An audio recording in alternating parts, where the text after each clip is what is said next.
ইহসানা। চিৎকার দিয়ে বলেন আল্লাহু আকবার। জগতের বন্ধুরা রে, ও মুরব্বী বাবারা, আমার যুবক ভাইরা, আমার সম্মানিত মা বোনেরা যারা শুনছো গো, আমার আল্লাহ রব্বুল আলামিন কত দয়াবান, আমার আল্লাহ কত মেহেরবান। আল্লাহ বলে ওয়াবুদুল্লাহ, আর তোমরা আমি আল্লাহর ইবাদত করবে, ওয়ালা তুশরিকু বিহি শাইআ, আর আমি আল্লাহর সাথে কোনো কিছুকে শরীক করবে না, আমি আল্লাহর সাথে কোনো কিছুকে অংশীদার বানাবে না। ওয়াবিল ওয়ালিদাইনি ইহসানা, আর তোমরা তোমাদের মা আর বাবার সাথে সৎ ব্যবহার করো, ভালো আচরণ করো। চিৎকার মেরে বলেন না সুবহানাল্লাহ। আমার বন্ধুরা বাবারা রে,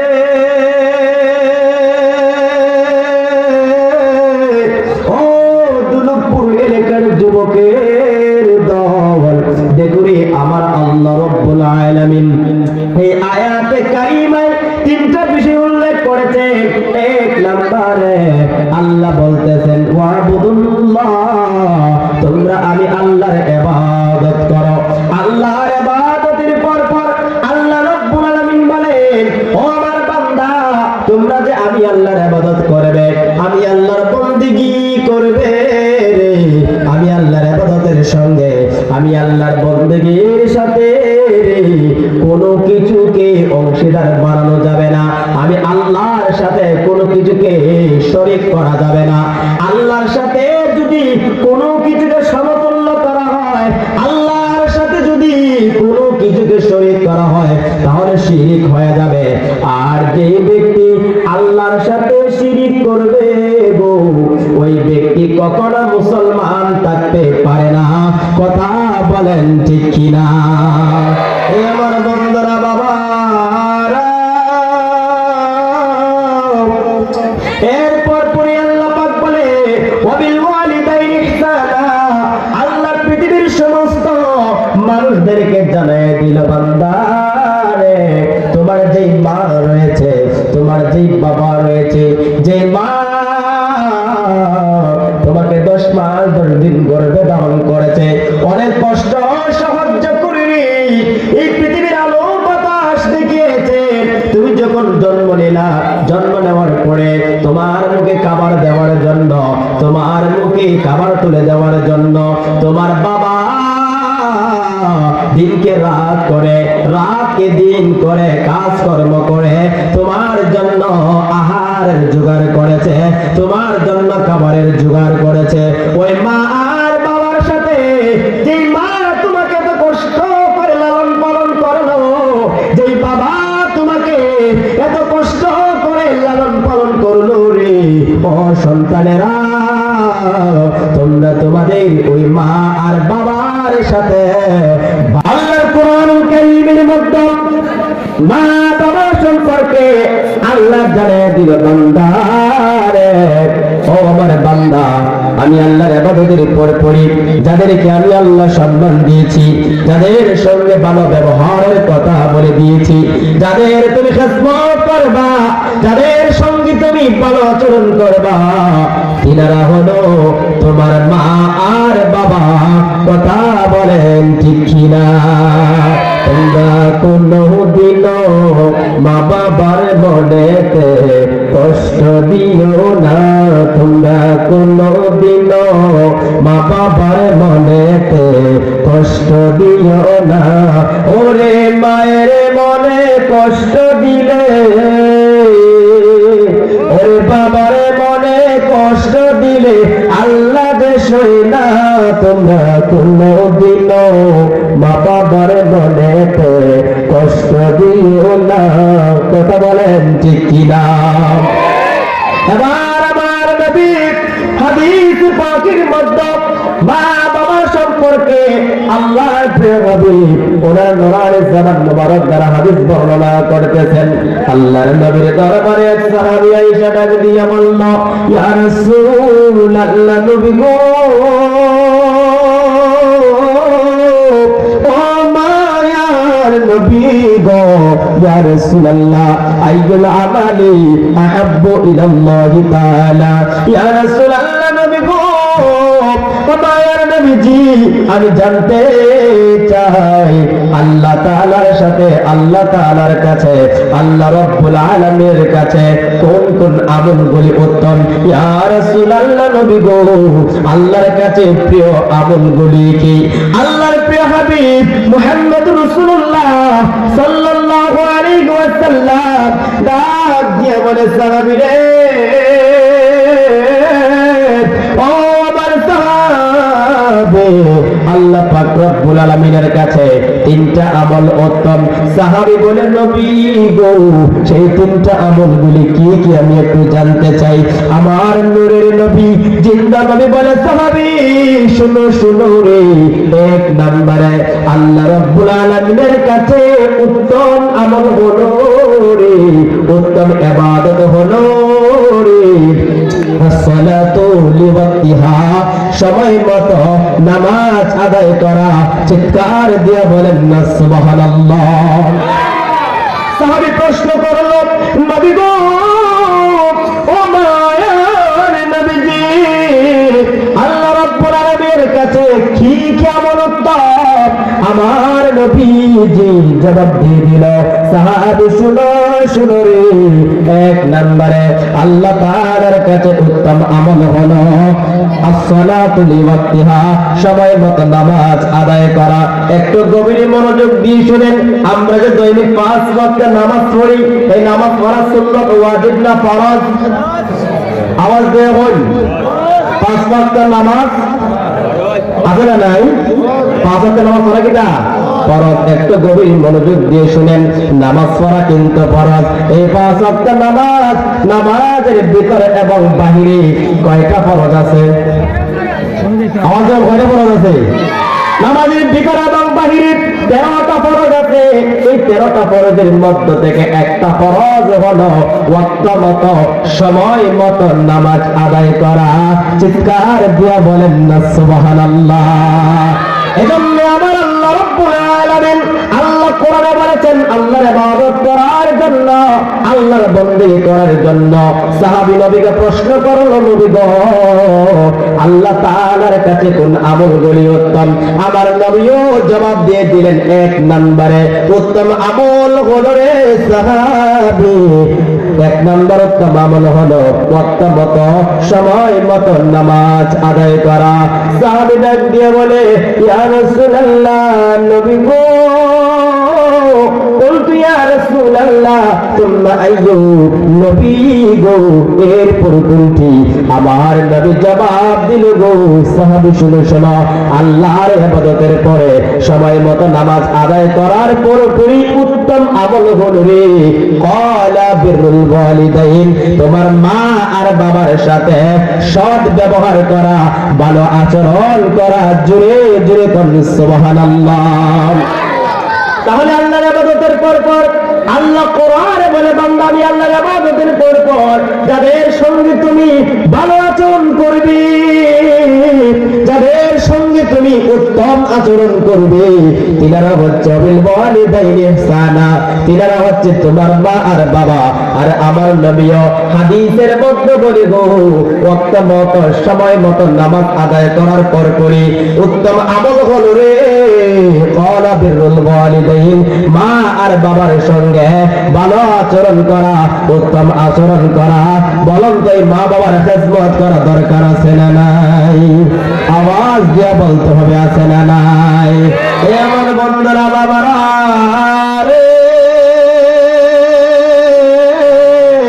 ও দুলুকপুর এলাকার বন্ধুরা সাহাবী আবার প্রশ্ন করলো বলতো ইয়া রাসূলুল্লাহ তোমরা আইয়ু নবী গো এরপর কোনটি আমার নবী জবাব দিয়ে দিলেন সাহাবী রে এরপর উত্তম আমল হলো রে ক্বালা আল জিহাদু ফি সাবিলিল্লাহ চিৎকার দিয়ে বলেন সুবহানাল্লাহ কোরআন হাদিসের কথা আপনারা কি কষ্ট হইতেছে নাকি এটা গভীর মনোযোগ দিয়ে শুনেন আল্লাহর হাবিব তিনটা আমলের কথা বলেছেন তিনটা আমল উত্তম এক নম্বরে সময় মতো নামাজ আদায় করা, 2 নম্বরে মা বাবার সঙ্গে ভালো আচরণ করা, 3 নম্বরে আল্লাহর নবী বলেন সাহাবী ক্বালা আল জিহাদু ফি সাবিলিল্লাহ, আল্লাহর রাস্তায় জিহাদ করা।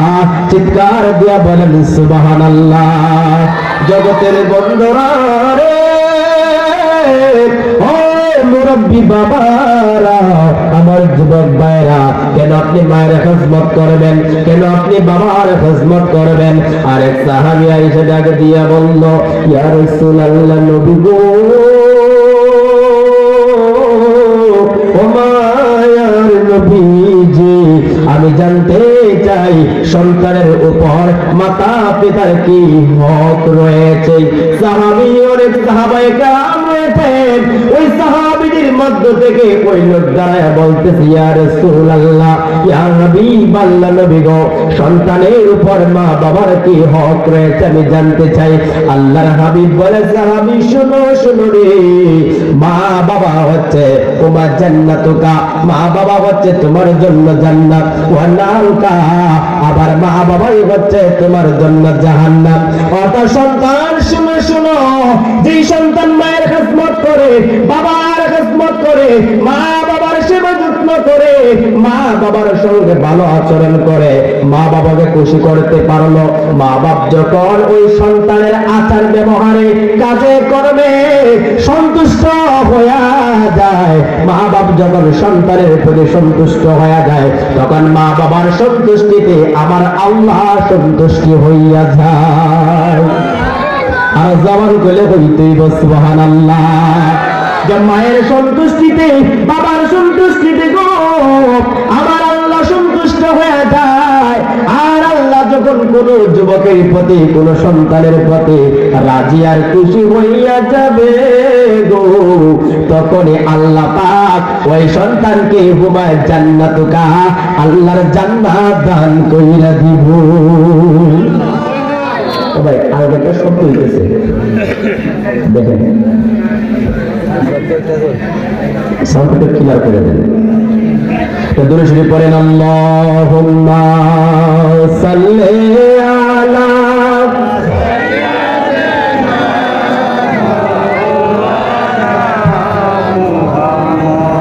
ওয়া আলা আলি সাইয়্যিদিনা।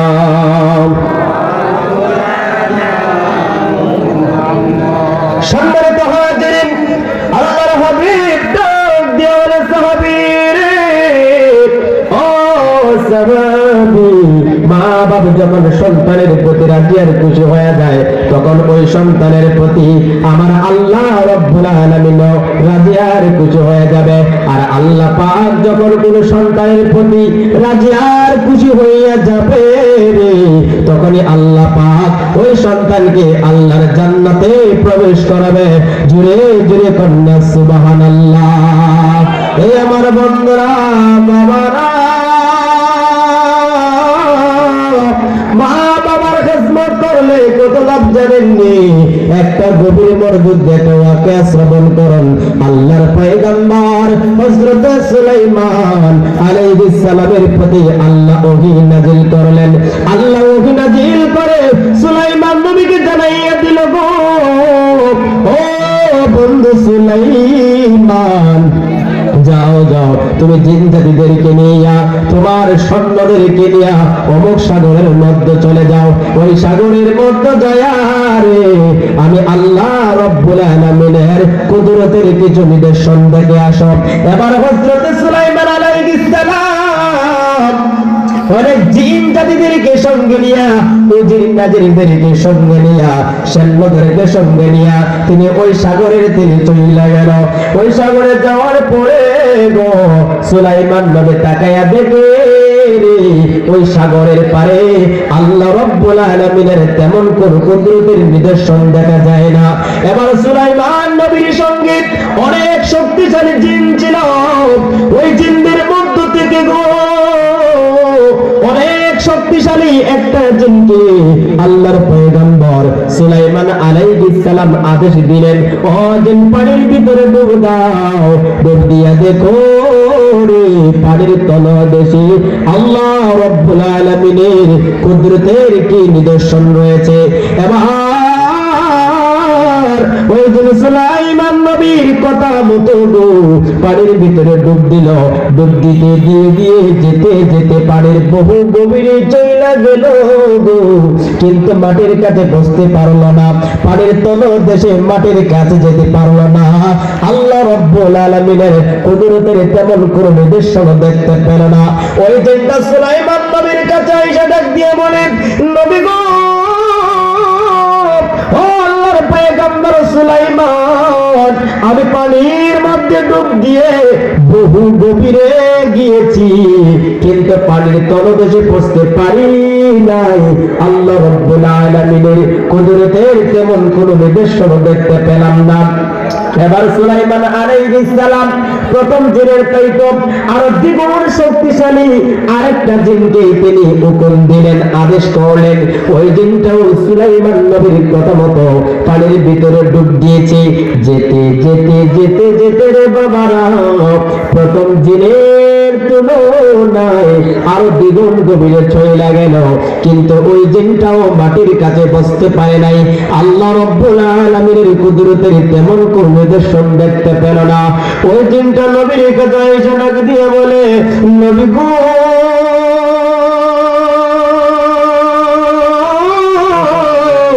ও নবী সুলাইমান, আমি প্রথম জিনের তুলনায় দ্বিগুণ গভীরে গিয়েছি, কিন্তু মাটির কাছে পৌঁছতে পারি নাই। আল্লাহ রাব্বুল আলামিনের কুদরতের তেমন কোন নিদর্শন দেখতে পেলাম না।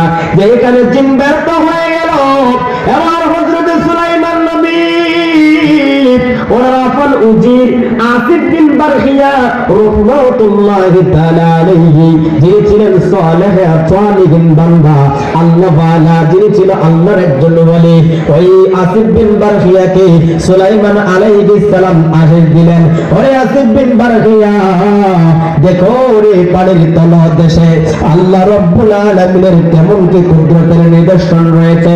এবার আসিফ বিন বারখিয়া তিনি পানির মধ্যে আল্লাহর নাম নিয়ে যেই মাত্র বাবারা ডুব দিয়েছেন, ডুব দেওয়ার সঙ্গে সঙ্গে আসিফ বিন বারখিয়া মাটির কাছে পৌঁছে গেল। চিৎকার দিয়ে বলেন সুবহানাল্লাহ। জিন ব্যর্থ হয়ে গেল, দ্বিতীয় জিন ব্যর্থ হয়ে গেল, কিন্তু জিন মাটির কাছে পৌঁছতে পারে নাই। আল্লাহর বলি আসিফ বিন বারখিয়া যেই মাত্র পানিতে ডুব দিয়েছে, ডুব দেওয়ার সঙ্গে সঙ্গে মাটির কাছে পৌঁছে গেল। মাটির কাছে যাইয়া রে বাবা, আসিফ বিন বারখিয়া তিনি আশ্চর্য হয়ে গেল, যে দেখতেছে রে পানির তলদেশে মাটির উপরে চার দেয়াল বিশিষ্ট সবুজ রঙের একটা গম্বুজ দেখা যায়। আপনার কাছে সুবহানাল্লাহ গুনাইবো, সুবহানাল্লাহ গুনাইবো না, আমার মনে হয় আপনারা গুনাইবো। তাহলে কাজ করুন, চিত্রা গেলেন না, হ্যাঁ, আপনারা এতগুলা মানুষ একটা আশ্চর্যজনক ঘটনা শুনছেন, জীবনে দেখতেন যে পানির তলদেশে এরকম একটা জিনিস থাকতে? শুনছেন আপনারা এরকম ঘটনা? শুনছেন? এটা আপনার মনে হইতেছে না? নাকি আপনারা এই ঘটনা আরো শুনছেন? কথা বলতে গেলে গিয়া এরকম আপনার কথা বললেন। দেখেন আসিফ বিন বারখিয়া মাটির কাছে গিয়ে দেখতেছে চার দেয়াল বিশিষ্ট সবুজ রঙের একটা গম্বুজ দেখা যায়। কিন্তু আরো আশ্চর্যের বিষয়, পানির তলদেশে কিরে বলে এই যে একটা শব্দ হয়, এই শব্দটা আপনারা বন্ধ করেন না, আলোচনাতে কি লাগে না,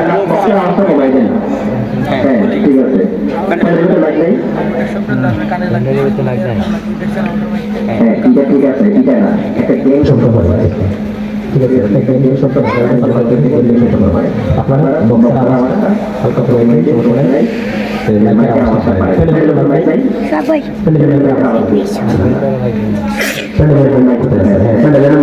আওয়াজ বাড়াই দিন, বক্তা সব কমাই দিন, মাইকের আওয়াজ বাড়াই দিন। আচ্ছা দুবার সমস্যা নেই, ঘুমাইবো না ইনশাআল্লাহ, জিকির হবে। আপনারা কথা বলেন, দেখো সব চলে যাবে। যত শ্রী পড়েন আল্লাহুম্মা সাল্লি আলা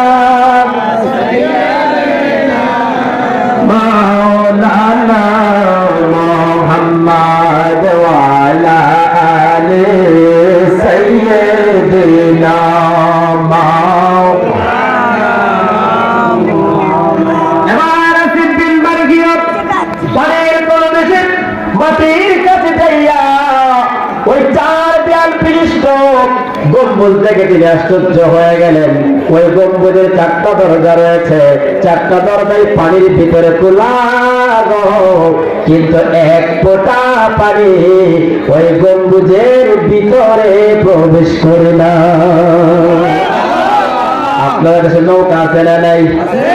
নৌকা যদি সামান্য একটা চিহ্ন থাকে গো, আর কোন ব্যক্তি যদি ওই নৌকার মধ্যে ঘুমিয়ে থাকে, ওইখান সকালবেলা উঠটা নৌকাটা ডুবন্ত পাইব নাকি বাসা পাইব? নৌকা ডুবে যাবে। কিন্তু পানির তলদেশে যে গম্বুজটা দেখতে পেয়েছে, ওই পানির তলদেশে গম্বুজে 4টা দরজায় খোলা, এক ফোঁটা পানি গম্বুজের ভিতরে প্রবেশ করে না। চিৎকার দিয়া বলেন সুবহানাল্লাহ। এই আমার বন্ধুরা, বাবারা রে,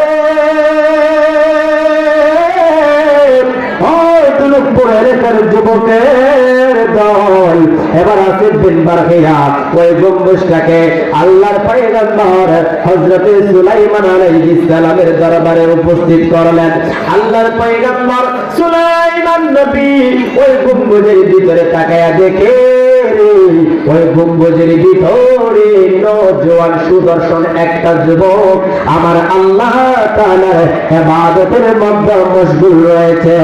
জোরে জোরে বলেন সুবহানাল্লাহ। এবার নবী সুলাইমান ওই যুবককে সালাম দিল।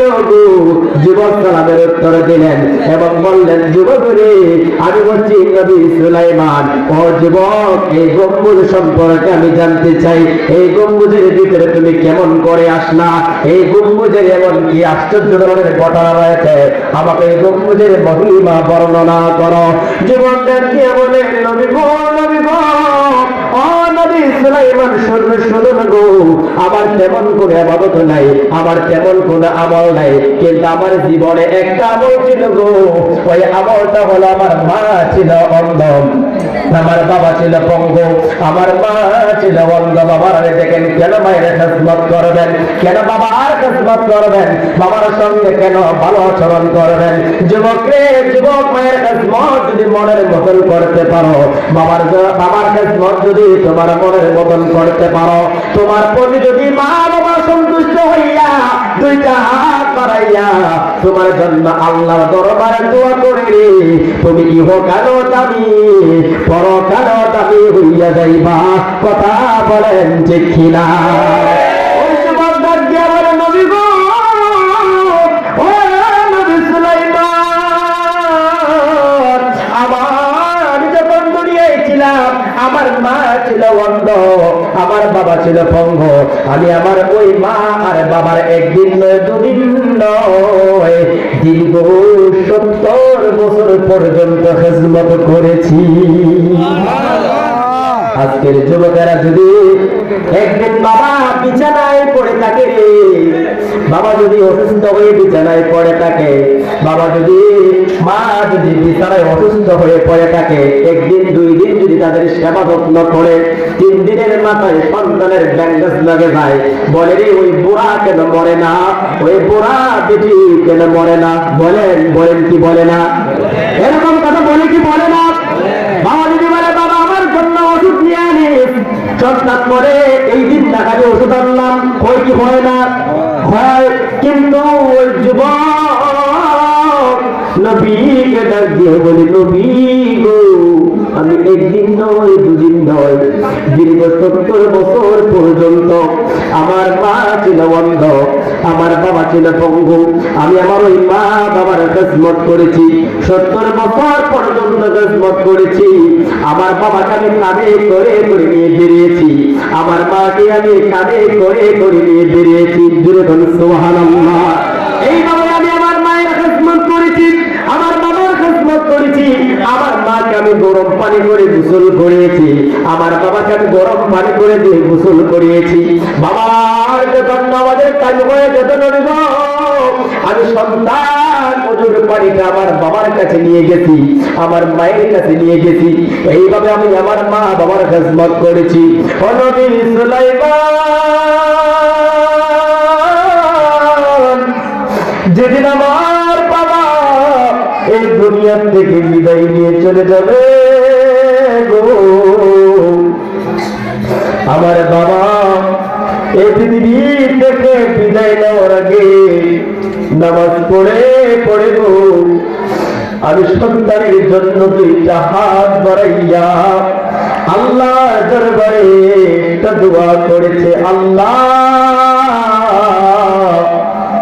আমি আমার সন্তানের খেদমতে সেবা যত্নে তার প্রতি রাজিয়ার খুশি হয়ে গেছি।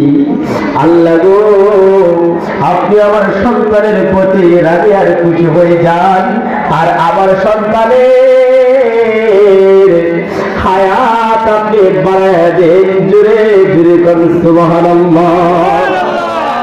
বাবা সন্তানের প্রতি খুশি হইয়া ওই যুবক বলিল, নবী গো আমার বাবা আমার জন্য আল্লাহর দরবারে হায়াতের জন্য দোয়া করলো।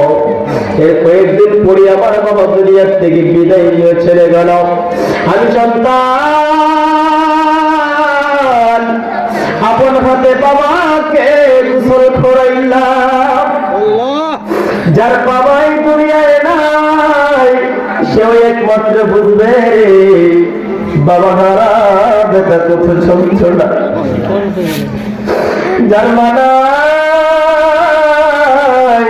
সেও জানবে রে মা হারা বেটা কত যন্ত্রণা। যে যুবক আপন হাতে বাবাকে গোসল দিল, বাবার লাশটাকে কাঁধে নিয়ে বেড়ায়, বাবার লাশটাকে কাঁধে নিয়ে হেঁটে হেঁটে যায়, ওই সন্তানই একমাত্র বুঝতে পারে রে আজকে দুনিয়ায় আমার মাথার উপরে যে গাছ ছিল, আমার মাথার উপরে আমার বাবা যে ছায়াদার গাছের মতন থাকতো, আজকে আমার বাবা দুনিয়ার থেকে বিদায় নিয়ে চলে গেলাম, চিরদিনের জন্য এটা হয়ে গেলাম, এতিম হয়ে গেলাম। জীবন করে নবী গো ও নবী সুলাইমান, আমি আমার বাবাকে নিজ হাতে গোসল করাইয়া কাপড় পরাইয়া যারা যারা নামাজ শেষ করিয়া আপন বাবাকে 3.5 হাত মাটির ঘুরে রেখে দিলাম। নবী সুলাইমান আমার বাবাকে দাফন করার কয়েকদিন পরেই আমার জননী মা আমি আমার সন্তানের জন্য নামাজ পড়ে আল্লাহর দরবারে আমার মা একটা দোয়া করলো, আল্লাহ আমি আমার সন্তানের সেবা যত্নে তার খেদমতে তার প্রতি সন্তুষ্ট, আমি তার প্রতি রাজি। আল্লাহ তুমিও আমার সন্তানের প্রতি রাজি হয়ে যাও, আমার সন্তানের প্রতি খুশি হয়ে যাও।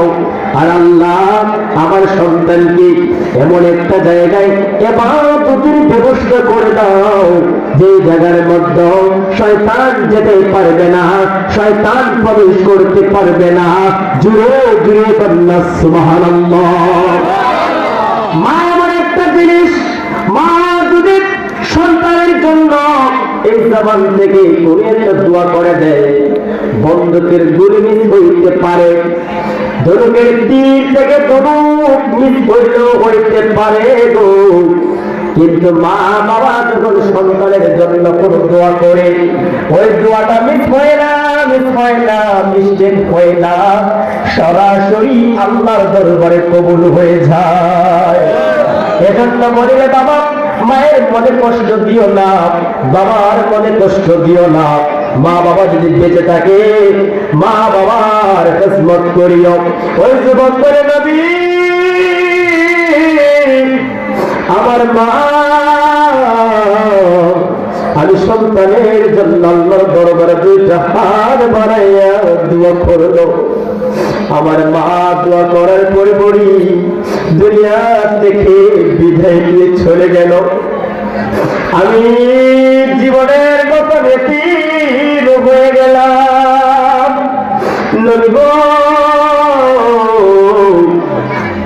বাবা ও দুনিয়া থেকে বিদায় নিয়ে চলে গেল, আমার মা দুনিয়া থেকে বিদায় নিয়ে চলে গেল। মাকে গোসল দেওয়া হলো, কাফন পরানো হলো, মায়ের লাশটাকে খাটের মধ্যে শুয়াইয়া জানাজার মাঠে নিয়ে যাওয়া হচ্ছে। দেখবেন বর্তমানে যদি কোন সন্তানের দিলটা পাথরের মতন শক্ত থাকে, মার খেদমত যদি নাও করে, মা দরদি যদি দুনিয়ার থেকে বিদায় নিয়ে চলে যায়, যে সন্তানের মনটা মা থেকে অনেক দূরে ছিল, মার মৃত্যুর সংবাদটা শোনার সঙ্গে সঙ্গে ওই যুবক পাগলের মতন হয়ে যায়। কথা বলেন ঠিক কিনা? সন্তান পাগলের মতন হয়ে যায়। মা বিদায় নেওয়ার পরে বুঝতে পারে, হায় রে ভাই কি করলাম, মায়ের খেদমত করতে পারলাম না, মা দুনিয়ার থেকে বিদায় নিয়ে চলে গেল। মায়ের লাশটা যখন কাদের মধ্যে শোয়াইয়া জানাজার মাঠে মানুষেরা নিয়ে যায়, দেখবে যে দিন হারা সন্তান চিৎকার দিয়া কান্নাকাটি করে পাশের পাই ধরে দাঁড় করিয়ে দেয়, ধরে ধরে দিয়ে যায়। এরপর যাইতে পারে না, পা চলে না, কারণ এখন বুঝে রে আমার যেন সব কিছুই শেষ হয়ে গেল। জানাজার মাঠে যাইতে পারে না, অনেক কষ্ট হয়। এরপর সন্তানকে মানুষের দৌড়ে দৌড়ে জানাজার মাঠে নিয়ে যায়। কথা বলেন ঠিক কিনা? সন্তান যখন মায়ের লাশের সামনে, বাবার লাশের সামনে দাঁড়ায়, সুতামণি যখন দাঁড়ায়, তাদের সামনে যদি বলা হয় কথা বলো, দেখবেন সন্তানের চোখ দিয়ে পানি বেয়ে বেয়ে জমিনের মধ্যে পড়ে যায়। এরপর সন্তান দাঁড়িয়ে দাঁড়িয়ে এই জবান দিয়ে কথা বলার মতন শক্তি পায় না। মা এমন একটা জিনিস, এই জন্য বলি বাবা মায়ের মনে কষ্ট দিও না, বাবার মনে কষ্ট দিও না। যুবক বলে, নবী গো, আমার মা দুনিয়ার থেকে বিদায় নিয়ে চলে গেল, আমার মার জানাজার নামাজ পড়ে মাকে যখন কবরস্থ করে দিলাম, তখন যখন শেষ করার পরে আমি একদিন ওই সাগরের পাড়ে আসলাম। আসার পরে হঠাৎ করে গেঞ্জি থেকে একটা আওয়াজ শুনতে পেলাম। কে যেন বলে, যুবক ও যুবক, তাকাইয়া দেখো একটা গম্বুজ দেখা যায়, ওই গম্বুজের ভিতরে তুমি প্রবেশ করো। নবী গো, আমি গম্বুজের ভিতরে প্রবেশ করেছি, ওই যে প্রবেশ করলাম, আজ পর্যন্ত ওই গম্বুজের ভিতরে আমি আল্লাহর ইবাদতে মশগুল আছি। আল্লাহর নবী সুলাইমান ডাক দিয়ে বলে, যুবক এই গম্বুজের ভিতরে তোমার কত বছর হয়েছে? এই গম্বুজের ভিতরে তোমার কতদিন হয়েছে?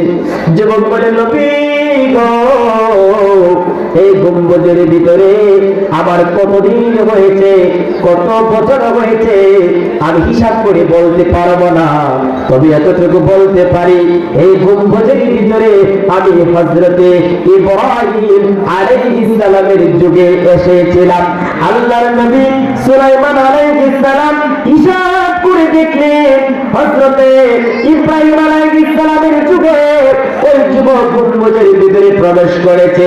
এবার সুলাইমান আলাইহিস সালামের যুগ, তিনি হিসাব করে দেখলেন ওই যুবকের ওই গম্বুজের ভিতরে একদিন নয়, দুদিন নয়, ওই গম্বুজের ভিতরে যুবকের 4000 বছর হয়েছে। আর জবান বলে বলি সুবহানাল্লাহ। ওই যুবকের গম্বুজের ভিতরে 4000 বছর হয়ে গেল। যুবক 4000 বছর ধরে ওই গম্বুজের ভিতরে আল্লাহর ইবাদতে মশগুল, আল্লাহর ইবাদত করে 4000 বছর হয়ে যায়, কিন্তু যুবকের মাথার একটা চুল সাদা হয় না। আজকে আপনি আমার যদি 30, 40, 50, 60 বছর হয়ে যায়, মাথার চুলগুলি পেকে যায়, আস্তে আস্তে দাড়িগুলি পেকে যায়। কথা বলেন ঠিক কিনা? কিন্তু যুবকের 4000 বছর হয়ে গেল, মাথার একটা চুল সাদা হয় নাই। আল্লাহ নবী সুলাইমান ডাক দিয়ে বলে, যুবক রে, 4000 বছর ওই গম্বুজের ভিতরে তুমি আল্লাহর ইবাদতে মশগুল। ও যুবক, আমি জানতে চাই খাবার কোথায় থেকে পাও?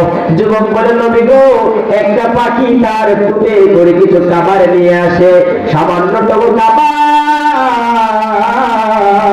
আর ওই কাবার যখন আমি চাই, দুনিয়ার তামাম কাবাজি রয়েছে, সমস্ত কাবারের স্বাদ ওই সামান্য পাখির টুটের কাবারের মধ্যে আমি পেয়ে থাকি। এবার সুলাইমান আলাইহিস সালাম ওনার সঙ্গী সাথী যারা ছিল, সঙ্গী সাথীদেরকে ডাক দিয়ে বলে, হে আমার সাথীরা, এই যুবকের এই ঘটনা থেকে তোমরা শিক্ষা নিয়ে যাও। যুবক মায়ের খেদমত করেছে, বাবার খেদমত করেছে, বাবা যখন হাত বাড়াইয়া আল্লাহর দরবারে দোয়া করেছে, আল্লাহ আমার সন্তানের প্রতি আমি রাজি আর খুশি, আপনি আমার সন্তানের হায়াত বাড়িয়ে দিন। আল্লাহর দরবারে দোয়া কবুল হয়ে গেল। ওই যুবক 4000 বছরের চাইতে বেশি হায়াত পেয়ে গেল।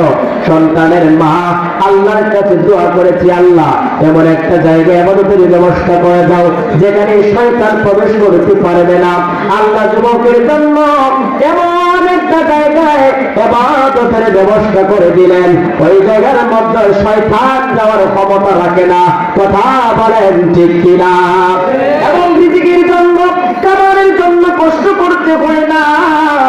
যুবক বলে একটা পাখি কিছু খাবার দিয়ে যায়, এটা দুনিয়ার কোনো খাবার নয়, খাবার নয়, আল্লাহর একজন ফেরেশতার মাধ্যমে আমার আল্লাহ সন্তানের প্রতি এতই রাজি আর খুশি, আল্লাহ ডাইরেক্ট জান্নাত থেকে ওই যুবকের জন্য ওই জায়গার মধ্যে খাবার পাঠাইয়া দেয়। সুবহানাল্লাহ।